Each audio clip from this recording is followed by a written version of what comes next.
Hola, hola, saludos a todas y a todos. Qué bueno que nos acompañen hoy.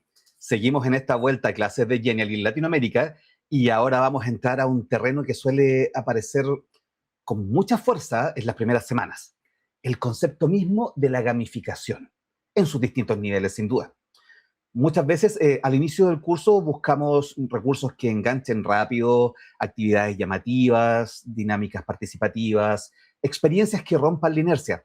Pero a veces es necesario tener a la vista el detenerse un poquito más para pensar en la estructura pedagógica, andragógica, dependiendo del contexto, sostienen estas decisiones.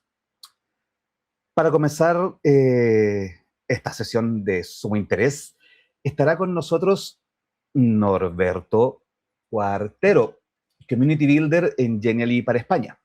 Nor abrirá esta sesión mostrando ejemplos concretos y replicables para el inicio de clase. Nor es un crack, un mago, un hechicero de todos estos temas y nos va a mostrar sin duda recursos que pueden aplicarse de inmediato en distintos contextos. ¿Cómo estás, Nor? Un gusto tenerte por acá. Pues muy bien, Luis. Muchas gracias por invitarme, compañero. La verdad que ya tengo ganas de mostrar mis juguetitos para arrancar el colegio o la universidad con más ganas que nunca. Fantástico, yo sé que tienes ahí mucho material que podemos compartir y que podemos también debatir y colaborar con nuestro siguiente invitado, que se nos suma Gonzalo Espinosa, quien también tenemos acá, psicólogo educacional chileno, magíster en educación y en convivencia y su ciudadanía por la Universidad de Concepción y fundador del Instituto de Gamificación. Se define como ludósofo, un término que a mí me encanta, me gusta mucho, ya nos explicará, y desde ahí ha desarrollado una mirada que entiende el juego como lenguaje. Eso es sumamente interesante, entenderlo como lenguaje, como ética de diseño y como espacio de transformación personal y colectiva. Su trabajo en neurodidáctica, juegos serios, procesos transformacionales nos permite, y vamos a tensionar con ello, lo que solemos llamar gamificación y revisar qué implica realmente diseñar desde el juego en sí. Gonzalo, ¿cómo estás?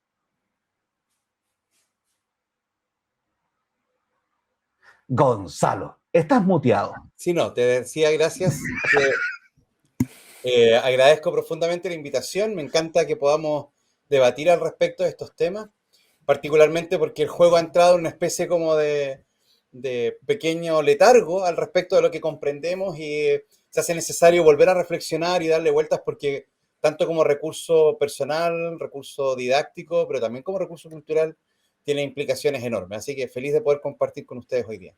Maravilloso. Entonces le explico un poquito cómo vamos a trabajar hoy día, pero antes te voy a pedir un favor, Gonzalo. Ludósofo. En un par de palabras. ¿Qué es ludósofo?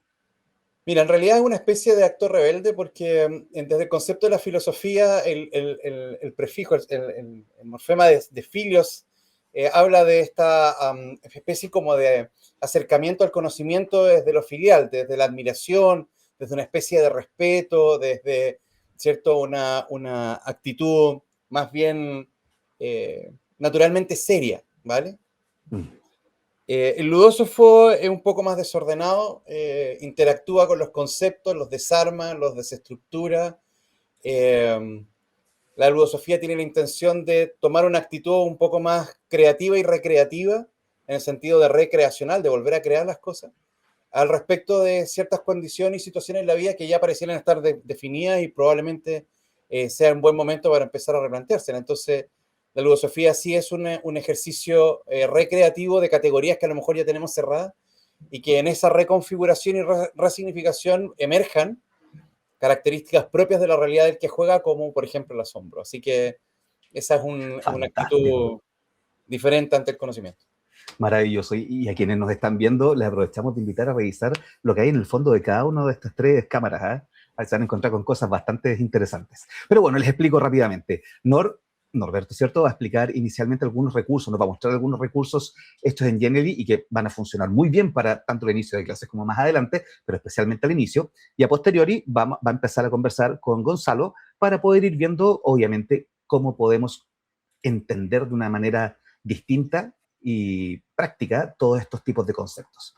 Así que, Nor, es todo ¿Vamos suyo. al lío? Venga, perfecto. Pues he hecho una breve recapitulación de 4 recursos que en principio pueden utilizarse en diferentes ámbitos. He decidido empezar por los más mayores. Lo que estamos viendo ahora mismo es un panel de control que corresponde a una asignatura dentro de un máster en gamificación educativa. Es la primera parte de una asignatura que se llama, pues, como su nombre indica, diseño de proyectos gamificados. En esta primera parte hacemos un acercamiento a la gamificación, aunque no profundizamos demasiado en el término, ya que para mí la piedra angular de cualquier gamificación, que es la narrativa, aquí no la trabajamos. Sí que trabajamos elementos, trabajamos estéticas, pero no tiene una narrativa la asignatura. ¿Por qué? Porque nos guardamos el as de la manga para la siguiente asignatura, diseño de proyectos gamificados 2. De tal forma, nuestros estudiantes van a poder vivir en primera persona pues las diferencias entre afrontar una asignatura sin narrativa, pero con puntos, insignias, quizás retos, a una donde la narrativa sea el eje central. Esto que estáis viendo es un Geniali, el cual, como he dicho, es el panel de control a través del cual los estudiantes pueden acceder pues, a todos los temas que vamos realizando. Incluso al Final Boss, como si hay mucha gente aquí gamificada, se puede imaginar, es el examen final. También puede acceder ahí a las distintas versiones y ayuda para el examen. Aquí tendremos todos los retos. Los retos son cosas voluntarias que nuestros estudiantes, docentes ya en activo, pueden hacer o no pueden hacer. Cada uno de ellos va ligado a su explicación y a una insignia correspondiente. Todos ellos también tienen un poco de ayuda por si estuvieran perdidos.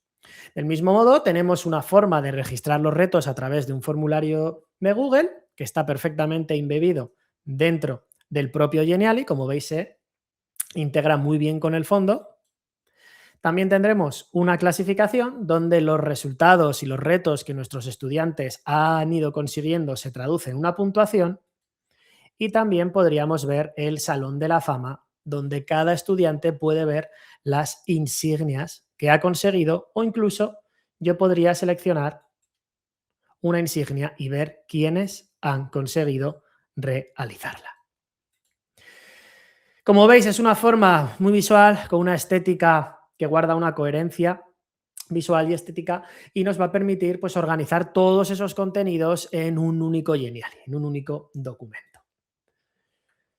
Voy a saltar al siguiente. Este ya es un poquito más cañero y es un ejemplo de cómo las diferentes interacciones de Geniali nos va a poder crear efectos visuales muy guay. Lo que tenemos aquí, fijaos, es un widget. Si vais al panel de Geniali veréis que hay un laboratorio de widgets y uno de ellos es un ahorcado. Aquí tenemos un enemigo final, el cual, si yo fallo, voy a quitar el sonido que si no me despisto mucho, el cual podemos ir poniendo las distintas letras. Pero si fallamos, nuestro enemigo nos va a atacar. Si acertamos, no nos quita vida, pero como fallemos, vamos a recibir ataques. Esto realmente es relativamente sencillo de hacer, porque lo único que está ligado es que cuando el usuario falle, se ejecuta una interacción. Por un lado, oculta al personaje haciendo una salida hacia la izquierda y hace que entre el mismo personaje con otra imagen emulando ese ataque. Y además, con el sonido, que luego podréis acceder a los Genialis vosotros mismos, el sonido hace que sea mucho más envolvente, dando sentido a lo que se hace. Luego aquí tenemos una plantilla que ya tiene sus años, de hecho no aprovecha todo el potencial que ahora mismo Geniali tiene, pero es muy interesante de cara a los docentes de cualquier etapa. Se trata de un escenario de aprendizaje que para mí, bueno, acuño el término, en vez de gamificación lo llamaría gamificción, como un profesor de aquí de la Universidad de Granada, un profesor español que se llama Isaac Pérez López, ha escogido ese término que está muy bien. Es una gamificación que tiene una base ficticia real, es decir, hace una gamificación con personajes, libros, series que existen actualmente, no empiezan desde cero. Como estáis viendo, este caso es Pokémon, hay una pequeña introducción donde te está explicando que los estudiantes van a tener que encontrar a 5 Pokémon si quieren sellar su pasaporte. En Cristiano tienen que hacer 5 actividades obligatorias, pero no decimos eso. No decimos a un estudiante, tienes que hacer esto y punto, porque yo lo digo, no. ¿Quieres ser entrenador Pokémon? Ok, pues tienes que cazar estos 5 Pokémon. Ahora bien, Va a haber otros Pokémon más difíciles de conseguir, ocultos, difíciles. ¿Quieres ser un buen entrenador Pokémon? Ojo, aquí tiene otras 5 actividades que ya son voluntarias. Si quieren las hacen, si no, no. Eso también sirve para picarles mucho, ¿no? Para querer ser mejor entrenadores Pokémon. Estamos usando la narrativa como base para motivarles hacia el aprendizaje. Y luego aquí tenemos algo que en gamificación se llama los huevos de Pascua, que bueno, si sois poco frikis de Pokémon o no, sabréis que 3 Pokémon legendarios pueden ser. Pues hay 3 Pokémon ocultos en el mapa que ya supondrían ser la releche de los entrenadores Pokémon. Explicamos, hay un pequeño tutorial. Esta plantilla está pensada para modo muy manual, que el profesor imprima este pasaporte, imprima los Pokémon en color y cada vez que un estudiante consigue capturar ese Pokémon, es decir, cuando complete una actividad concreta, le da esa ficha, le pone un sello o le da el Pokémon en color. Así se va a reflejar, rollo portfolio de aprendizaje, pues todos los retos que ha ido consiguiendo. Con los más pequeñitos funciona muy bien. Yo con los más mayores, cuando hablo de mayores, ahora me refiero a quinto, sexto de primaria, lo teníamos digitalizado, donde los estudiantes registraban sus retos en un Google Forms y de forma automática, igual que habéis visto en el ejemplo de la universidad, les aparecían los Pokémon que habían capturado, como si fuera una Pokédex. Y aquí tenéis lo que sería el escenario de aprendizaje, motivacional, en fin de cuentas, un Genially con bastantes actividades. Los estudiantes tienen libertad absoluta para hacer las misiones y lo único que tendría que hacer la persona que reutilice esto, porque si no, no sería un huevo de Pascua, es ocultar o cambiar de sitio, o las dos cosas, mejor dicho, los Pokémon legendarios, porque un huevo de Pascua no está aparente, tendrá que encontrarlo el propio usuario. Ahora, como estoy compartiendo la plantilla, están visibles, pero insisto en que deberíais hacerlos invisibles para ocultarlos. A golpe visual ya le estamos diciendo aquí que el usuario, si coge una Pokéball roja, son las actividades que tiene que hacer. No está, es una plantilla, aquí estaría la actividad, el Pokémon a cazar, la introducción, y aquí podríamos embeber, insertar, poner un PDF, hacer un enlace a otra herramienta externa, podemos meter un vídeo de puzzle, lo que queramos, y explicando la actividad. Cuando el usuario termina, va siguiendo haciendo los distintos misiones y completando en el orden que él quiera, que esto es muy importante. Ya sabéis que en la gamificación, yo soy fiel defensor del modelo RAMP para la motivación intrínseca, ¿no? Desarrollar esas ganas de jugar, de continuar. Y nos dice que, bueno, la motivación intrínseca, una de ellas es precisamente la autonomía, el tener capacidad de elección. Hay más, que bueno, quizá luego nos enfrasquemos a hablar de ellas, pero bueno, un pilar importante de los 4 que yo distingo sería la autonomía. Y así sucesivamente. Esta plantilla también la tenéis reutilizable, la podéis buscar en el apartado de comunidad, ponéis Pokémon y probablemente salga de las primeras, o si no, Luis seguro que nos la comparte a todos los que estáis viéndonos ahora mismo. Finalmente, no me quería ir sin dejar de compartir una de las nuevas funcionalidades que permite Genially, que para mí es algo que estábamos pidiendo a gritos, que es el drag and drop, el arrastrar y soltar. Aquí vamos a encontrar distintas opciones. Lo que pasa es que no recuerdo ahora si estoy compartiendo la pantalla con sonido o sin sonido. Pero bueno, voy a activarlo por si acaso. Si no, lo haré yo con la boca en plan chum, pum, chum. Fijaos, ¿qué tenemos aquí? Tenemos un Genially, hay una cinta. Si yo hago clic en la cinta, la cojo con un efecto de sonido, me aparece y la puedo introducir por una imagen dentro y sin tocar nada. Todas las interacciones están. Ahora yo estoy escuchando, pero no sé si vosotros también, la canción de fondo sonando. Cuando comparta el Genially lo podréis ver vosotros y verlo en primera persona. ¿Cómo funciona esto? Pues fijaos, es fácil. Tenemos un elemento arrastrable, tenemos un contenedor y cuando juntamos los dos se va a ejecutar una acción o una interacción deseada. Vamos a destripar el que acabamos de ver ahora porque es simple, pero quizás hay cosas que no hayáis caído en la cuenta. Por un lado tenemos la cinta. Esa cinta, cuando la arrastramos al interior del casete, ahí. ¿Qué va a hacer? Va a ejecutar varias acciones. Una, va a hacer que se muestre esta imagen. Sí, no es magia, son dos imágenes superpuestas, aparentemente iguales, pero una tiene la cinta dentro y la otra no. Así que al aparecer esto, hace el efecto de que la cinta se ha introducido. Va a empezar a reproducir una canción y también va a incorporar un elemento que va a permitir ir a la siguiente página. La alergia ha llegado ya a mi ciudad. Otro ejemplo que podemos hacer, fijaos, tenemos una monedita en el suelo, un arcade de Stranger Things, vamos a arrastrarle a soltarla encima. Se enciende el juego, nos asustan y ya se ejecutan ciertas acciones. También podemos tener otro tipo de escenarios. Aquí, bueno, la verdad es que una caja fuerte en la que la llave la guardan al lado probablemente no sea una buena idea, pero si hago clic en ella, la tengo ya en mi inventario y si la introduzco en la cerradura, puedo robar todos los lingotes de oro. Y ya para ir terminando, este es otro ejemplo en el cual yo puedo arrastrar los regalos detrás del trineo. Si no es el regalo adecuado, no va a pasar nada y hasta que no cojo el regalo correcto, no se va a ejecutar la acción final. Como veis, son varios ejemplos que espero que os hayan parecido interesantes y me gustaría ahora discutirlos con mi amigo Gonzalo. Quiero que sepáis que los podéis reutilizar todos, bueno, menos el panel de control, pero el resto todos están disponibles para reutilizar. Bueno, ¿Qué tal, Gonzalo?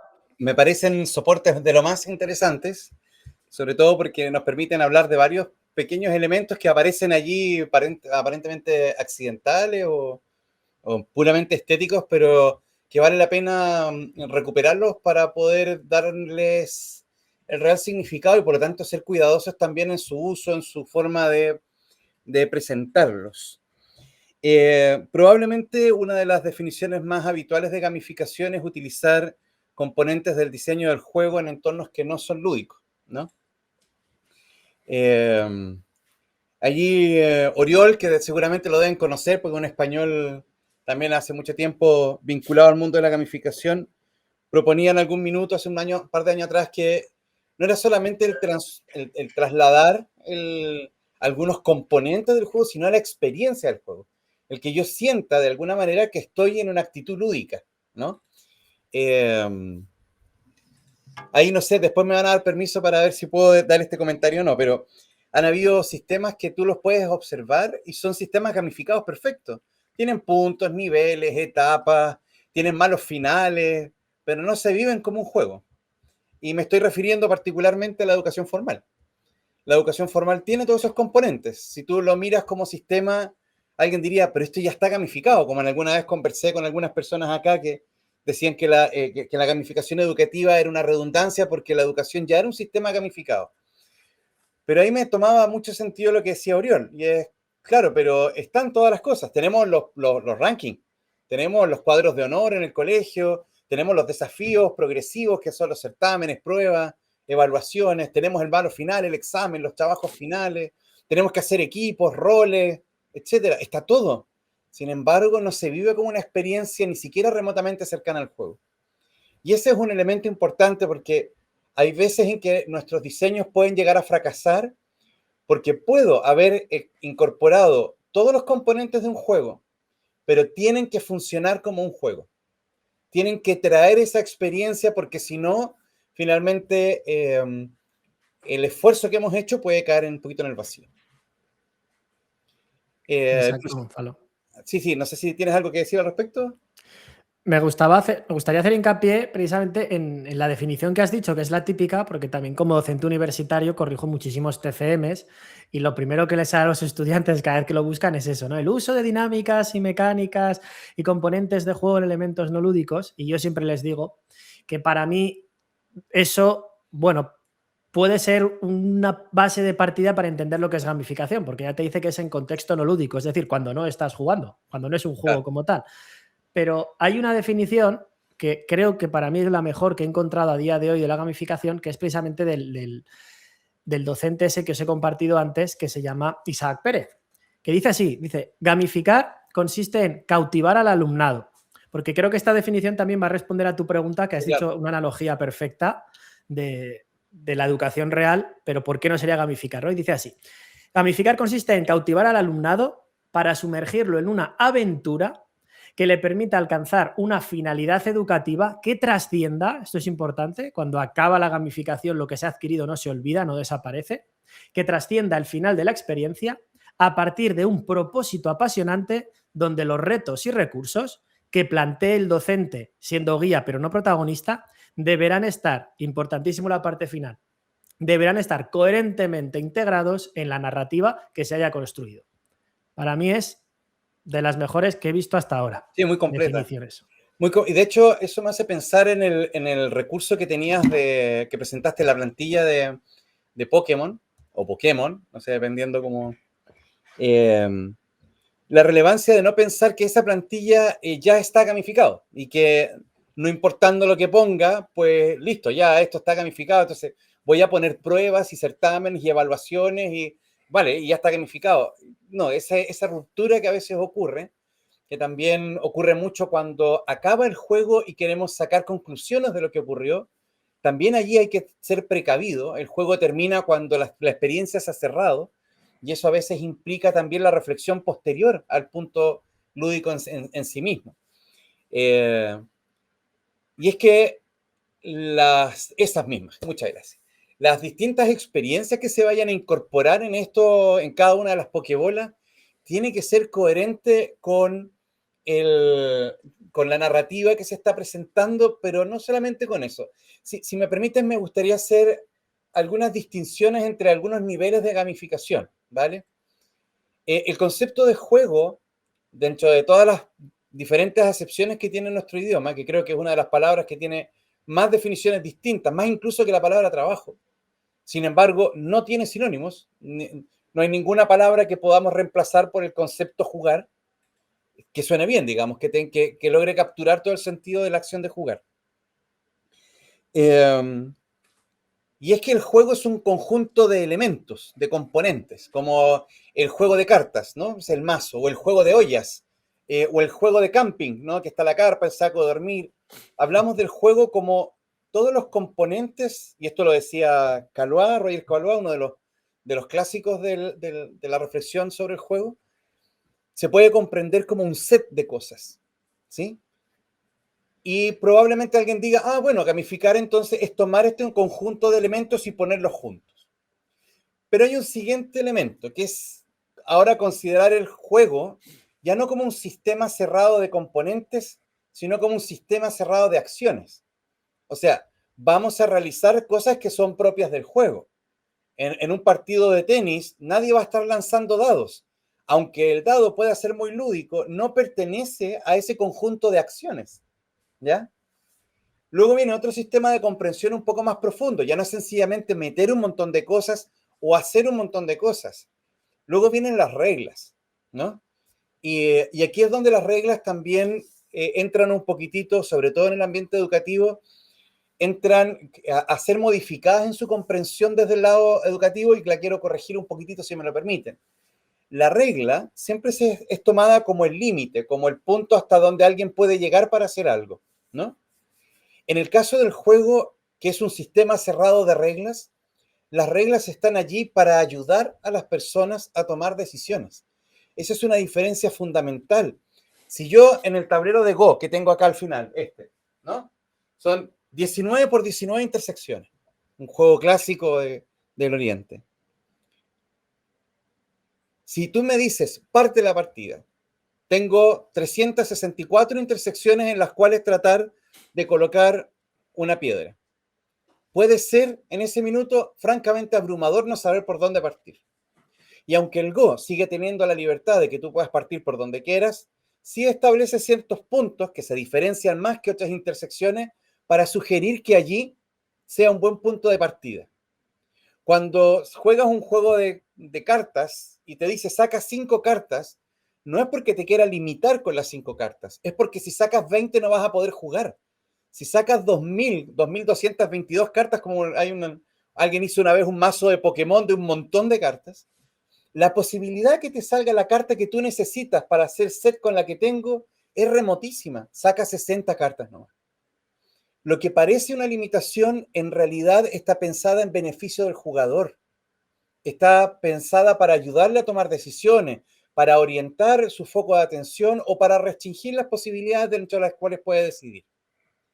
Entonces, también hay que entender que la regla en el juego o en un sistema gamificado no es sencillamente un límite, es una proposición. Y un cuarto nivel es, y esto lo decía Hans-Georg Gadamer, que es un antropólogo, un sociólogo y filósofo, en realidad, hermenéutico. Él proponía, comparando el juego con la obra de arte o con la fiesta, lo proponía como un set, como un sistema cerrado de sentidos, de significados. Y aquí es donde con mayor preponderancia vale la pena detenerse. ¿Qué significa lo que yo le voy a proponer al estudiante que haga para ganar esa pokebola especial o ese huevo de Pascua? ¿Cuál es la cualidad que lo hace diferente al otro? Y esa cualidad tiene que estar pensada en lo que le va a ocurrir al estudiante cuando realice esa acción. No en su grado de dificultad, sino probablemente en lo bien que se va a sentir cuando la cumpla, o en que está obligado a cumplirla con otros, o es que está obligado a primero tener que resolver ciertas tareas básicas para luego poder aspirar a la tarea más compleja. Todas esas decisiones están pensadas para que cada acción que está, cada componente, acción y regla que está puesta en el sistema tenga también su sentido propio. Coherente, como tú decías, coherente con lo que se está proponiendo. Sí, tienes ahí mucha razón, Gonzalo, porque por ejemplo, volviendo al tema este de Pokémon, tú puedes coger esta plantilla, pero por el mero hecho de cogerla, ni de lejos estás gamificando. Esto Claro. sería una base de pizza, digamos. Tú la base de pizza puedes poner lo que quieras, pero si quieres que esa pizza realmente sea jugosa, no solo tienes que escoger los ingredientes, sino que también tienes que Claro. escoger la temperatura del horno y también el momento de ofrecer la pizza. No le puedes dar una pizza por la mañana para desayunar, al menos aquí en España no es lo habitual, que podría ser, Sí, sí. pero hay muchísimos factores que van a intervenir. Desde Sí. luego que si las actividades que un profesor pone aquí es hacer, yo qué sé, un Kahoot o responder 2 preguntas o hacer unos ejercicios, probablemente lo único que tenga es una actividad que puede ser atractiva para los estudiantes, de hecho muy probablemente lo sea, pero lo único que es una actividad con estética basada en Pokémon. No podríamos Sí. hablarlo de una gamificación, desde luego. Es lo que Inma Marín llama como punto lúdico, es como hacer de algo entretenido, algo Exacto. interesante, algo lúdico, pero algo gamificado exige de la persona algo más que solamente lo entretenido, que solamente lo divertido. Claro. Además, yo creo que también la gamificación sugiere compromiso, ¿no? Por parte del Sí, usuario que está dentro de una gamificación, claro, el mantenerse dentro del círculo mágico, que es lo que llamamos sí. también en Y, esto. y en ese sentido, también la elección de la estética, por ejemplo, de Pokémon, también es algo que debe construirse a partir del conocimiento que tengo de las personas que van a utilizar la plantilla. Porque puede ser que chicos y chicas ya de, qué sé yo, cuarto medio o cuarto secundaria, o como, no sé cómo será en otros países, puedan sentir que esto ya es una temática infantil.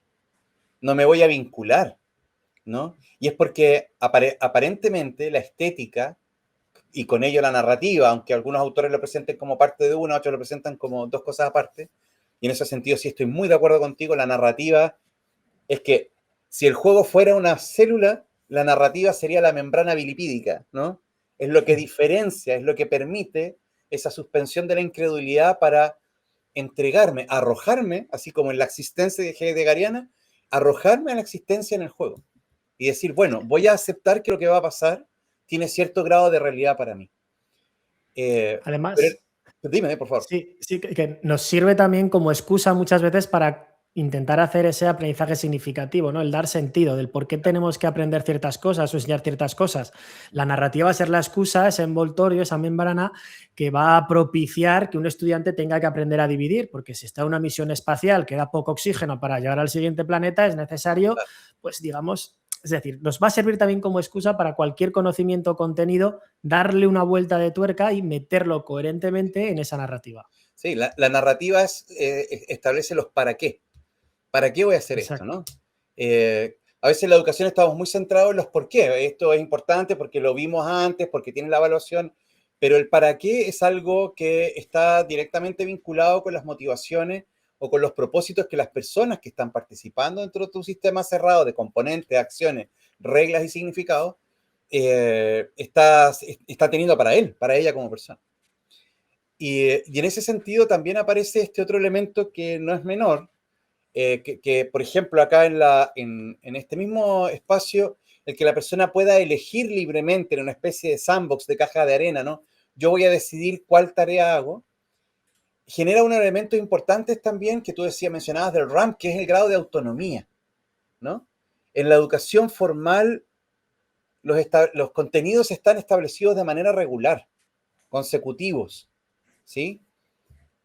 Y a veces de maneras muy extrañas que a mí me parecen bien curiosas porque todos sabemos que el aprendizaje ocurre cuando un contenido nuevo es capaz de vincularse con un contenido antiguo, ¿sí?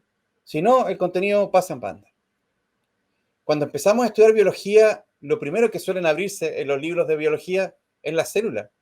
Y nadie ha tenido una experiencia directa con una célula, ¿no? Y después de la célula hablamos del tejido, después del tejido del órgano al sistema, del sistema al organismo. Pero con el organismo yo sí he tenido experiencias. El niño sí ha tenido experiencia con su cachorro, con su perro, con la mascota que ha tenido.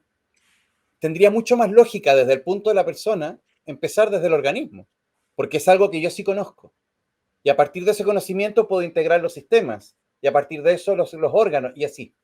Entonces a veces incluso los contenidos disciplinares están ordenados de una manera que es lógica para la disciplina, más no para la experiencia de la persona, ¿sí? La gracia del sandbox es que impacta directamente dentro de RAM, esto de esta metodología de las cuatro, de esta perspectiva de las 4 motivaciones, el grado de la autonomía. Yo decido, ¿no? El poder decidir, yo voy a empezar por este lado y luego por este otro, y elegir el grado de dificultad, establecer adecuadamente la narrativa para mí que me haga sentido. Para mí eso mucho más se parece a cómo era la educación originalmente, cuando en las tribus o en nuestros pueblos originarios las personas salían a entender el mundo y el mundo les ofrecía una experiencia y de ella aprendían, más que sencillamente un ordenamiento preestablecido de contenido. Así que todos estos elementos no solamente hacen la actividad más entretenida, sino que ayudan a recuperar acciones que eran propias de la educación antes y que ahora, por eficiencia o estandarización, han quedado un poco de lado. Exacto. Oye, Gonzalo, te quiero invitar a mi máster también, a que hables, que hablas muy bien. Bueno, muchas gracias, sí. Tenemos que hablar. Fantástico. Sí, mira, acá voy a hacer un poco de alusión, acá hemos formado una academia de pensamiento, una academia de ludicidad y pensamiento paidético, diferenciando el pensamiento paidético del lúdico. El paidético es una cosa mucho más espontánea, mucho más cercana a la ludosofía de la que hablábamos, en donde también estamos haciendo una red de investigación y estamos replanteando algunas cosas porque es de lo más interesante abandonarse a esto del juego por la implicación que tiene la capacidad de recrear el mundo. Me da un poco de pena interrumpirlos, pero podríamos estar sin duda conversando todo el día acerca de esto, ambos expertísimos en la temática. Pero si me lo permiten, me gustaría ir cerrando con unas ideas que ustedes han dicho que son súper importantes. Primero, decir, revisen el trabajo de Isaac Pérez López. Sí, ya lo puse en mi radar inmediatamente. Más que recomendado, ¿cierto? Para todos quienes nos escuchan. Que el Tiene 2 libros que se pueden descargar perfectamente, ¿no? De las 7 bolas de dragón a los 7 reinos de Poniente. ¡Ah, lo conozco! Es muy bueno. Conozco el libro. Ya, no había asociado el... Ya, perfecto. Lo pones en Google y lo tienes. Sí, no, sí, lo descargué en Kindle. Ya, perfecto. Ya, maravilloso. La importancia de, obviamente, la motivación intrínseca que hablaba no ordenante, específicamente para el concepto de autonomía que nombraban ambos. Es un tema no menor, sobre todo cuando hablamos de educación formal. Ahora, sobre los 4 niveles que nombraba Gonzalo, ese sistema cerrado en base a un sentido específico es lo que le da el plus a esta manera de poder trabajar este contexto educativo. Lo que se junta mucho con el punto lúdico que también se hablaba. Y sin duda con la zona, el círculo mágico. El círculo mágico. El flow, ¿cierto? Entonces, aquí ha sido súper interesante porque antes de darles un espacio para que puedan irnos despidiendo ya, porque si bien nos pasamos un poquito, pero está tan entretenido que no hay problema. La idea es agradecer a todos quienes nos han acompañado, porque sin duda hoy día vimos unos recursos que son súper prácticos, están súper bien hechitos, tan maravillosos, y que son aplicables desde la primera semana, pero también revisamos la mirada que los sostiene de la mano de estos dos grandes expertos. Entonces, empezamos por Nor. Nor, ¿qué palabras finales damos a nuestras y nuestros escuchas, a nuestros asistentes? Bueno, yo les diría que no cometieran los fallos que yo he cometido gamificando, que yo una vez vi a alguien que decía que gamificaba y yo me creí que gamificar era dar puntos, cartas y hacer un poco el chorra, ¿no? Me llevé muchos batacazos. Entonces, si a la gente le ha gustado esta palabra de gamificación, este concepto, y quiere realmente ahondar, pues que empiece, por ejemplo, con ese libro que acabamos de recomendar de Isaac Pérez, que se informe, que vea estudios. Si hay muchísima bibliografía, gracias. Es reciente, pero hay mucha sobre gamificación. Y sobre todo el primer paso es tener una mente lúdica, como también ha dicho Gonzalo, referenciando a Inma Pérez, ¿no? Inma Marín, exacto. La actitud lúdica. Que jugad para tener una actitud lúdica y desarrolladla, jugad, ya sea un juego del móvil, ya sea un juego de mesa, ya sea un juego de palabras con un amigo, jugad, y poco a poco vais a ir desarrollando esa actitud lúdica que tan necesaria es para crear proyectos gamificados. Fantástico. Bueno, todo esto perdí, por si acaso alguien también pierde. ¿Qué perdiste? El juego. Pensaste en el juego, ya, perfecto. Ya, Gonzalo, por favor. Sí, yo me entusiasma, me gusta mucho la palabra entusiasma, porque etimológicamente significa introasma, con el espíritu en el cuerpo. Me entusiasma porque creo sin lugar a dudas que el juego tiene más que un efecto nutriente de la educación, tiene un efecto ácido recalcitrante. Como que el juego cuando entra en el aula empieza a degradar y deshacerse de todas aquellas cosas que han progresivamente ido estorbando en el placer que implica aprender. Toda necesidad humana, desde orinar hasta comer, toda necesidad humana es recompensada con placer. Y aprender es una necesidad humana y debiera estar recompensada naturalmente por el placer de haber aprendido. Si ese placer se ha perdido es porque probablemente, en virtud de tratar de cuidarlo y sobreprotegerlo, lo hemos llenado de un montón de condiciones que ahora lo vuelven cada vez más inaccesible. El juego tiene la capacidad de retomar esa condición natural de la educación. El juego no es una revolución, el juego no es una metodología nueva, el juego es un acto de recuperación esencial. Así que intégrenlo, aprendan a jugar, no solamente a jugar el juego, sino a entregarse al juego.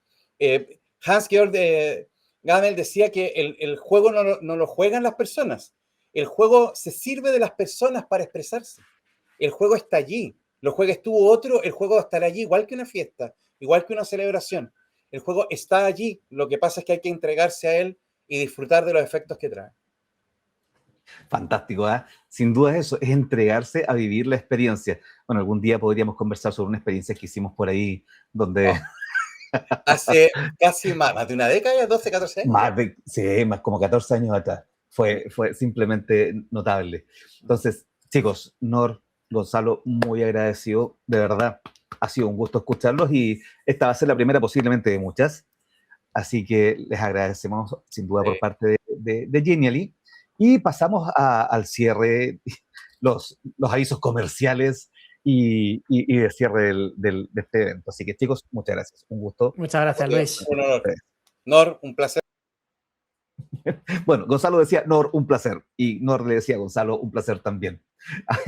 Hay que tener en consideración dos cositas. Una, primero, para quienes ya nos han acompañado y que sabemos muy bien de lo que hemos estado hablando, ya están disponibles los kits de docentes, kit docentes, ¿cierto?, de esta vuelta a clase 2026, tanto para lo que es colegio, educación superior, ¿cierto? Y sin duda para la formación corporativa, que también todo esto se va uniendo de una manera u otra.